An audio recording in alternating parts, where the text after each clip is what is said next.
Observar cómo se convierte lo indestructible en moldeable sigue siendo un proceso hipnótico. El poder del fuego logra convertir el metal en líquido para hacer de él obras de arte que van de las pequeñas esculturas a enormes monumentos. El proceso artesano se funde con el creativo en este proyecto que comenzó un grupo de artistas hace ya más de 3 décadas. Éramos 4 alumnos de la promoción de escultura de Bellas Artes, 4 que éramos la promoción, en ese año éramos solamente 4 personas, y nos presentamos a un concurso de escultura que nos pasó un profesor porque él no podía hacerlo, no quería en ese momento. Nos pasó la propuesta y nos ayudó incluso a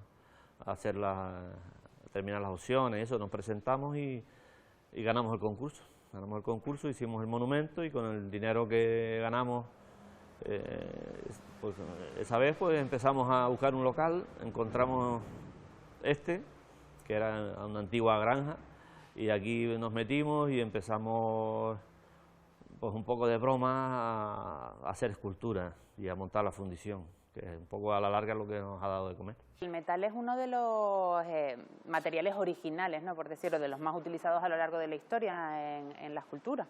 Sí, el bronce es uno de los materiales más antiguos que nos han llegado hasta nuestros días, por su durabilidad, con el cristal, la piedra, la madera es más complicado, ¿no? Pero bueno, el bronce es uno de los materiales que ha perdurado en el tiempo. De hecho, todavía se siguen excavando y encontrando piezas escultóricas desde muy antiguas. ¿Y la técnica que utilizan ustedes aquí en la fundición sigue siendo también como se hacía hace cientos de años? La técnica de la fundición en bronce, prácticamente usamos la misma técnica, que se llama la cera perdida, y consiste en realizar modelos en cera que se revisten de un material refractario que aguanta la fundición y se rompe y tal, y se saca y se trabaja. Al principio de los tiempos era un poquito más rudimentario en cuanto a los materiales, pues hoy afortunadamente hay materiales más modernos que te permiten hacer el proceso un pelín más sencillo y te da una calidad de superficie un poco mayor.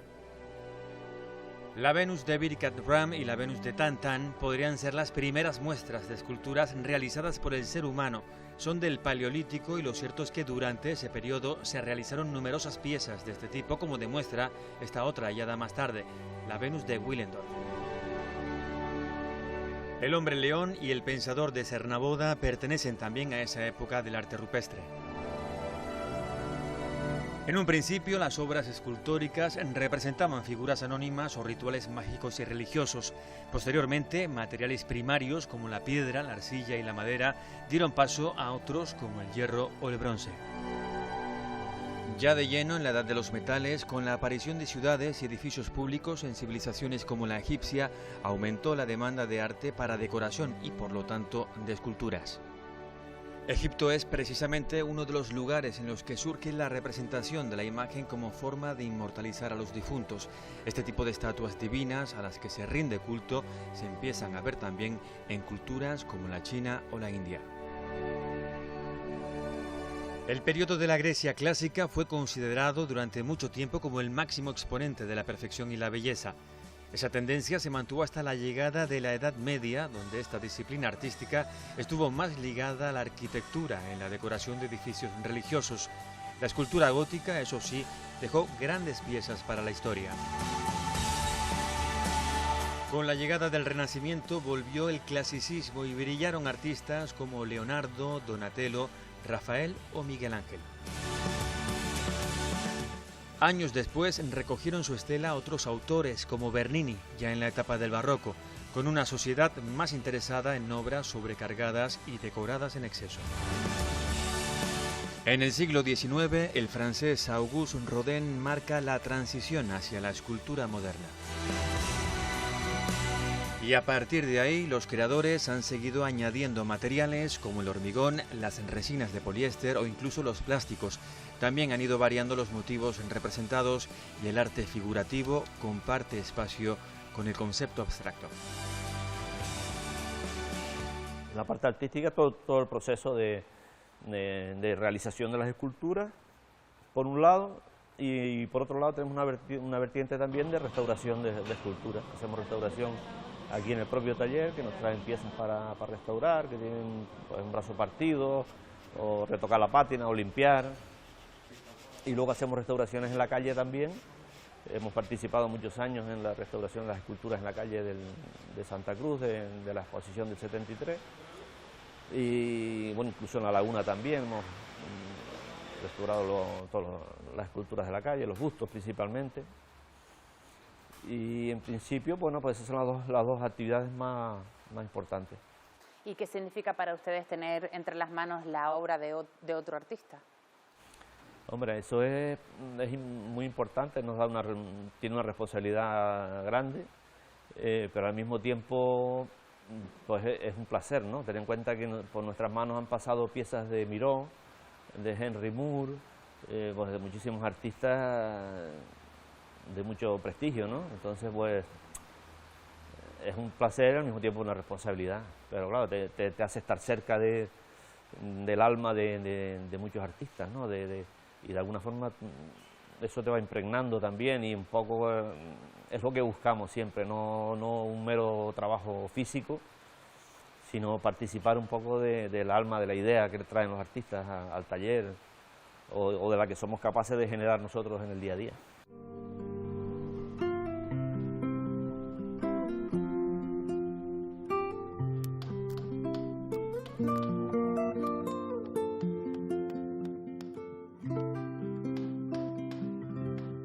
Yo creo que el hecho de que ellos sean escultores te permite una cierta confianza y sobre todo porque el trato es directo con ellos. Entonces en cualquier momento, aunque tengas o no tengas dudas, pasas, controlas, reparas o retocas cualquier cosa que tengas que hacer. Cuando tienes que incluir algo, cortar algo, todo ese mecanismo de cosas, pues lo llevas directamente con ellos y es fundamental, claro.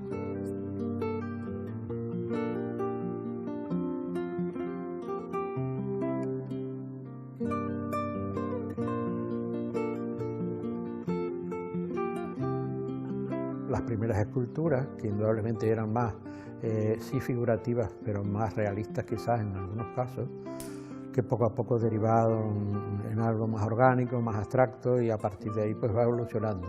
He intentado combinar distintos materiales, que es muy complejo porque siempre no te da el resultado o siempre tienes que cambiar o siempre tienes que recurrir a hacer algún cambio cuando vas dentro del proceso. Pero indudablemente, aunque parezca frío y cálido, es decir, yo creo que he logrado llevar el bronce a la calidez de la madera.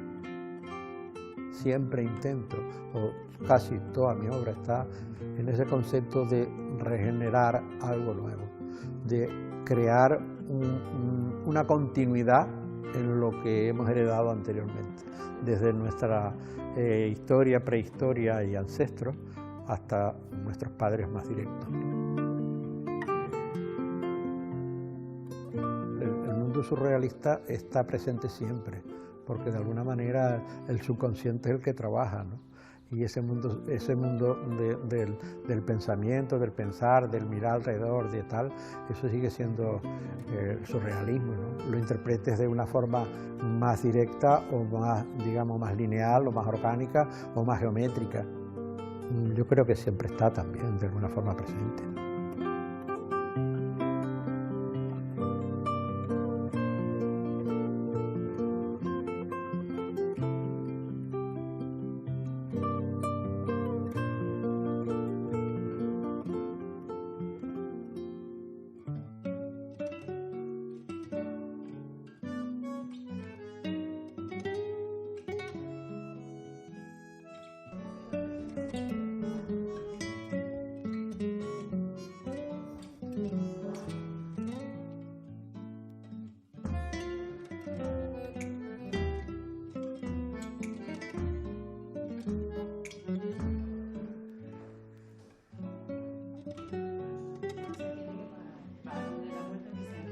Estamos con otra de las responsables de Bronzo, Evelina Martín.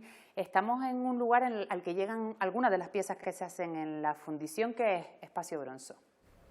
Bueno, Espacio Bronzo es un sueño, una ilusión que teníamos cuando estábamos en la tienda y estábamos como un poco desconocidos, porque solo nos conocían los escultores, los que se dedicaban a lo mismo que nosotros, y teníamos la ilusión, ya que la carrera de escultor es muy difícil, esas pequeñas cosas que te van surgiendo mientras trabajas, haces texturas en algo que te gusta y tal, plasmarlo de alguna manera en objetos que pudieran ser comprados por gente que le guste el arte, pero no pueda tener un poder adquisitivo para ello, ¿no? Entonces, ahí fue como empezó el Espacio Bronzo. Tienen aquí muchas piezas que materializan objetos cotidianos. ¿Es esto una señal de identidad de Bronzo? Sí, sí, porque de alguna manera es a lo que llegas a la gente, ¿no? Yo misma lo que hago siempre es buscar texturas, hojas secas, cosas que veo todos los días en mi patio, en mi casa, pues el jabón lagarto, que hemos tenido todos, que lo hemos visto en casa, cosas así que a lo mejor no se te han ocurrido a ti, pero alguien te ha dicho, mira, fúndeme un jabón lagarto, ¿qué tal? Digo, qué idea más buena, ¿no? Y es un pisapapeles, y lo tienes ahí como referencia, porque recuerdas a tu abuela o recuerdas a tu madre con ese jabón. Entonces son cosas que así, un cartón de huevos, que a mí me encanta la forma del cartón de huevo. ¿Por qué no? Porque esto no puede ser un objeto artístico, pues así hemos empezado con todo este tema. Yo creo que sí, después la flora canaria, como forma, ¿no? Y es muy escultórico, un vejeque, no puede ser más bonito, y encima propio de aquí, de la laguna, de todas las islas. ¿Qué clientela es la que se acerca hasta Espacio Bronzo? ¿Qué vienen buscando? Pues vienen buscando algo diferente, pero que les llegue, ¿no? Vienen pues para jubilaciones, para regalos así en común, algo que tenga que ver con la persona a la que le quieren regalar. ¿Que suelen venir con el diseño y ustedes se lo materializan, o tienen la idea y ustedes le hacen el diseño? ¿Cuál es el proceso? Puede ser las tres cosas, ¿no? Que vengan con una idea y nosotros le hagamos unas propuestas, que vengan con el objeto ya, como un zapato, por ejemplo, un zapato de bebé, un zapato de algo, no sé, una bota antigua, una bota vieja, o algo que, por ejemplo, para premios o para trofeos, también vienen con una idea y nosotros se lo proponemos. Lo que ustedes ofrecen aquí también es una forma de democratizar un poco el arte, ¿no? Sí. De hecho, tenemos una tarjeta que pone consumo arte, que tiene ese doble significado, consumo arte y consumo arte. Y es para eso, dando, yo qué sé, una pieza de 200 y pico euros o algo así, lo puedes comprar de 3 veces o de 4, llegamos a un acuerdo y así mucha gente se ha ido haciendo con una pequeña colección. Porque a día de hoy, claro, pensamos en el coleccionista de arte y pensamos en grandes fortunas. ¿Ustedes perciben que hay clientes que vienen porque son personas a las que les gusta mucho el arte y les gustaría coleccionarlo de alguna manera? Yo creo que cada vez más están viniendo gente que no estaba acostumbrada y que ya están dando el pasito. Empiezan mejor con piezas nuestras y luego terminan con piezas de autores que tenemos en la tienda. Procuramos tener cosas de pequeño formato para que los precios no sean muy... Porque no me gusta nada decir caros, es que es lo que valen, pero son precios que a lo mejor en una cosa que es algo para admirar, algo para tú recrearte, no puedes permitírtelo, ¿no? En Estados Unidos había un matrimonio de funcionarios en Nueva York que tenían un apartamentito muy pequeñito. Entonces ellos compraban obra que fuese de una medida determinada muy pequeña y que le cupiesen un taxi. Pues ahora es una de las colecciones más importantes que hay en Estados Unidos de una generación determinada. Hay un incipiente que no se puede llamar coleccionismo, porque principalmente compran para decorar. Comprando esas obras para decorar sus casas, acostumbrarse ellos a rodearse de cosas bellas, podría ser como la semillita para que entren dentro de la dinámica del coleccionismo. Una persona que colecciona le da igual tener una cueva que tener un palacio, que tener un piso de 40 metros cuadrados. El coleccionismo es otra cosa, el coleccionismo es pasión y querer adquirir y poseer esas cosas bellas, esos objetos que los artistas realizan, ¿no? El nivel económico también es diferente, porque si yo no me puedo comprar un óleo sobre lienzo de 3 metros por 2, ese artista hará diferentes soportes de obra, ¿no? Y entonces, si no puedo comprarle el óleo sobre lienzo, le podré comprar un grabado.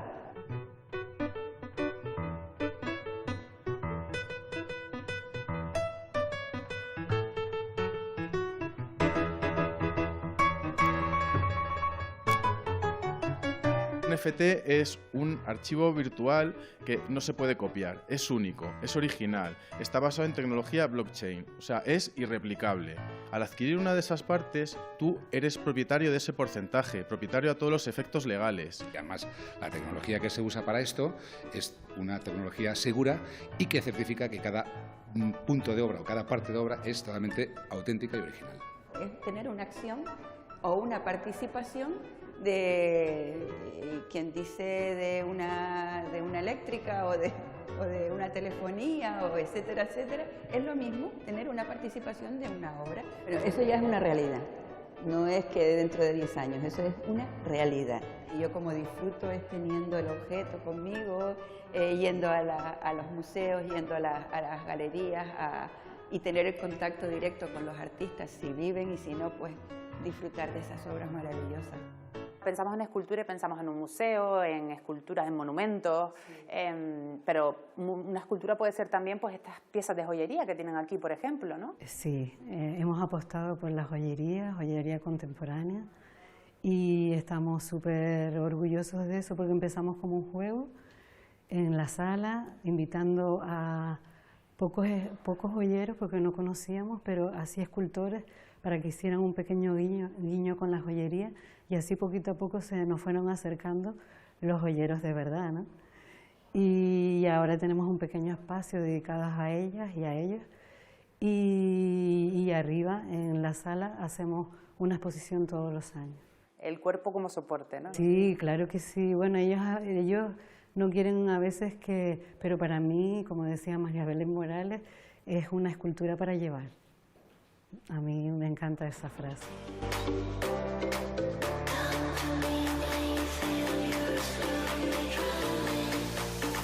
I'm here just to set you free.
Estamos en el último espacio de Bronzo que vamos a ver, la sala de exposiciones, la única dedicada en exclusiva a la escultura en Canarias. Ventura Alemán, eres el tercer miembro de este proyecto. ¿Con qué filosofía nace este espacio? Bueno, nosotros siempre tuvimos el sueño de abrir un espacio de exposiciones. Desde que abrimos el taller, casi todas las fundiciones así potentes han tenido, en la península han tenido un espacio expositivo para escultura, ¿no? Y bueno, era uno de estos sueños cuando empezamos. En un momento determinado encontramos este local que tenía la posibilidad de hacer tienda y sala. La tienda nos abría la posibilidad de, digamos, de darle financiación a esto, porque la sala en sí queremos que sea un espacio fundamentalmente cultural, de promoción de la escultura, del arte, ¿no? Y bueno, hicimos este espacio que ha quedado, bueno, para nosotros es la niña bonita del espacio. Lo hemos mimado mucho para que sea como nos gusta a nosotros y como les gusta a los escultores, un espacio neutro, en el que se pueda hacer de todo, que se pueda clavar en las paredes, que se pueda hacer lo que quieran, porque muchos espacios están muy condicionados, si son espacios patrimoniales o si son espacios que hay que cuidar mucho, ¿no? Aquí se puede hacer lo que quiera. Y bueno, queremos que sea especialmente para la escultura.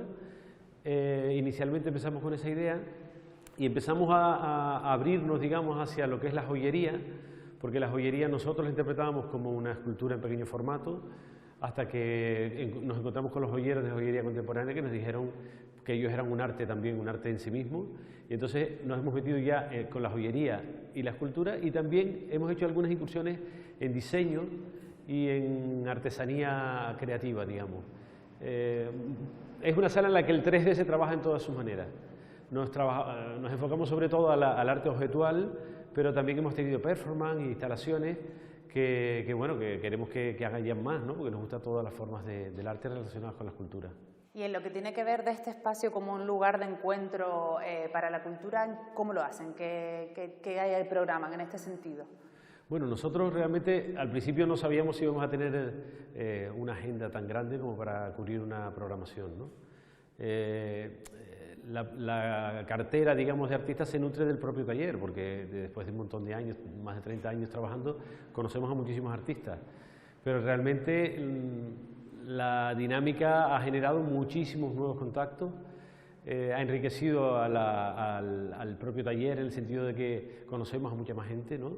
Y la demanda es enorme. Pedimos proyectos y una vez al año decidimos un poco que haya una representación de distintas formas de entender la escultura en Canarias, que haya maestros, que haya nuevas aportaciones y que haya, bueno, eso, toda la variedad que podamos. Además también hacen fusión con otras artes. ¿Cómo se relaciona la escultura con otras disciplinas? Nuestra pelea constante es no abrirnos a las artes planas, digamos, a la pintura, al dibujo, a la fotografía, no porque no nos gusten, sino porque hemos intentado especializarnos en esto, es de lo que sabemos, es un poco de esto, de escultura, y ya nos cuesta mucho tener los criterios claros para este tema, ¿no? Pero bueno, nos conectamos con la joyería muchísimo, quiero decir, al principio era un juego, pero al final se ha convertido en un compromiso, ¿no? Y también tenemos mucha conexión con la poesía.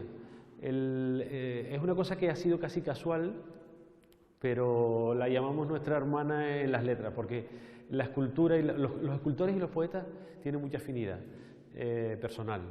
Y entonces ha habido muchas exposiciones que hemos tenido, bueno, en concreto hay autores, Ana Lilia Martín, Román Hernández, han trabajado siempre con escultores, pero después nosotros hemos tenido ya exposiciones aquí en la que los poetas han venido a leer sus poemas y bueno, eso, la poesía es como nuestra hermana en las letras.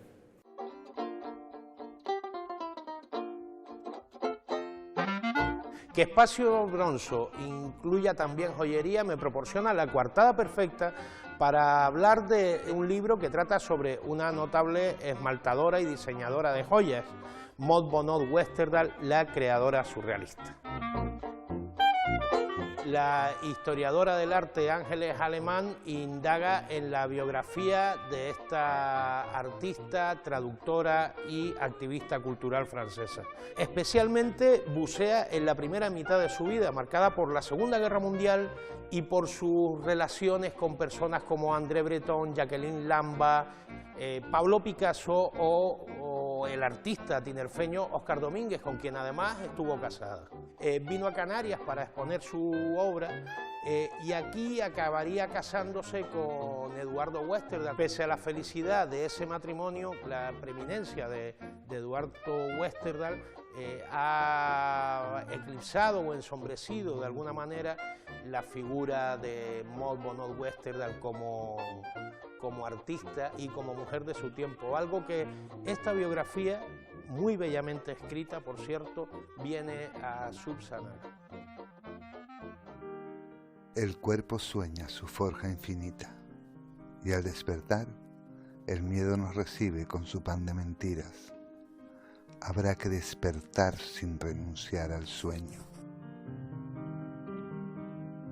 La escultura se hermana en la poesía en que es poema objeto, volumen, tridimensión.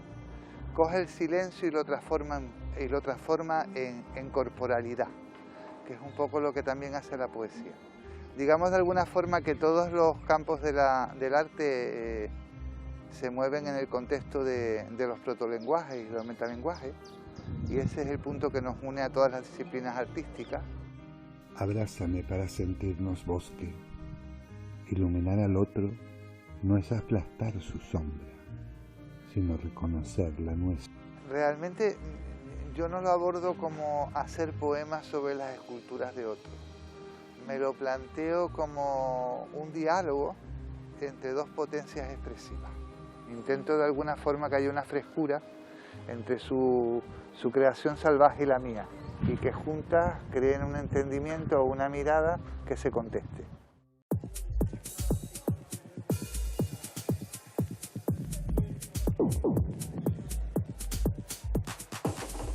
La joyería contemporánea es una rama de la joyería que ya se lleva desarrollando hace muchísimo tiempo y viene más vinculado con lo que son los procesos de creación dentro de lo que es el lenguaje plástico, ¿no?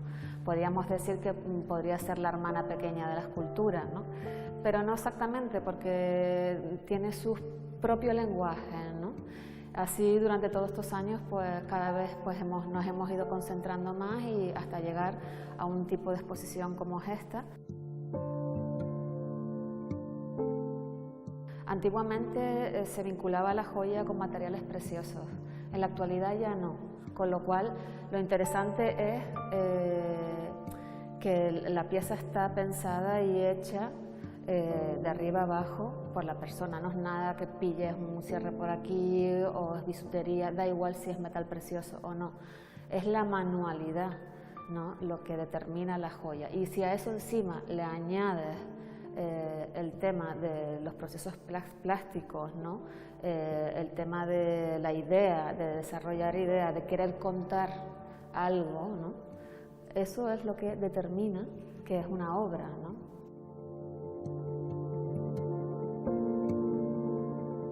Hablando de escultura en Canarias, ¿qué referentes tenemos aquí en nuestra historia de las artes? Bueno, Canarias tiene muchísimos buenos escultores.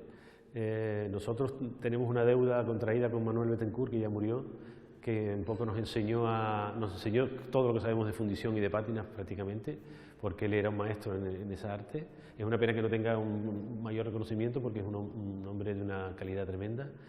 Pero después tenemos muchas más deudas, con María Belén Morales, con la que tuvimos mucha conexión personal y profesional, con Maribel Nasco, que aunque ella es pintora, ha hecho una obra en metal muy buena y con nosotros hizo las primeras incursiones en escultura. Bueno, hicimos y quiere hacer más. Inauguramos la sala con Gonzalo González, que es pintor, escultor, grabador, fotógrafo, desde todo. Con Pepe Abad, que es uno de los grandes escultores de Canarias, hemos hecho varias exposiciones, tanto de joyería como de escultura. Y después, referentes de los maestros antiguos, pero después está Medín Martín, Tomás Oropesa, Román Hernández, Ana Lilia, que son compañeros que estudiaron con nosotros. No faltan nombres propios, con estilos y formas propias entre los escultores contemporáneos en Canarias, todos hijos de la misma tierra, pero padres de estilos y temas muy diferentes. Juan Carlos Batista mezcla en su obra naturaleza y destrucción humana. Ana Lilia Martín crea un universo de cuerpos a través de los que refleja sentimientos, sensaciones, belleza en todas sus formas, erotismo y reflexión a partes iguales. Los cuerpos que esculpe Ana Lilia son distintos, por ejemplo, a los de Manolo González, cuerpos poderosos, musculados y realistas que desafían al viento. José Abad mezcla estas obras con estas otras. Su corpus artístico es tan voluminoso y su evolución tan amplia que encontramos en él ecos de una gran variedad de lenguajes. Lenguaje propio e inclasificable es el de Leopoldo Emperador, cuyo trabajo retuerce la forma hasta dominar el metal. Inabarcable es el arte de César Manrique, con por ejemplo sus juguetes del viento. El de Manrique es de esos nombres que no necesitan ser reivindicados, porque su obra, al igual que la de Martín Chirino, están establecidas en el imaginario popular del archipiélago. Mucha y muy rica escultura la que hay en Canarias, tal vez porque este terreno ha sido siempre fértil para hacer crecer la semilla que plantó hace 2 siglos José Miguel Luján Pérez. ¿Cómo está actualmente? ¿Cómo valorarías el panorama del arte escultórico en Canarias a día de hoy? La escultura es difícil que se abra un hueco en el mercado y hay una parte de la escultura que es la escultura monumental, que está en la calle, que está en las rotondas y todo eso, que sí tiene como cierto peso de negocio, ¿no? Pero lo que es la escultura que se hace en los talleres, la escultura que trabajan los escultores, los poetas de la forma, eso es más difícil de promocionar. A nosotros nos gustaría, por ejemplo, este espacio que tenemos aquí cerca, pues centros educativos, nos gustaría que los colegios se vincularan más con la sala, igual que los espacios como el TEA o como las otras galerías, que haya un acercamiento de los jóvenes, porque es la única manera de que el arte, digamos que sea una necesidad de la gente, ¿no? Si no se plasma así de esa manera. A mí lo que me falta, o sea, lo que yo noto es que casi todos los artistas que se dedican a la escultura lo hacen en un grado digamos, por auténtica vocación, por auténtica amor al arte, porque es muy difícil sobrevivir. La verdad que no te sé decir cuáles son las fórmulas de que eso no sea así, pero al margen de esa gran escultura institucional o de ciudad, ¿no? El apoyo a los creadores del día a día es lo que es más necesario.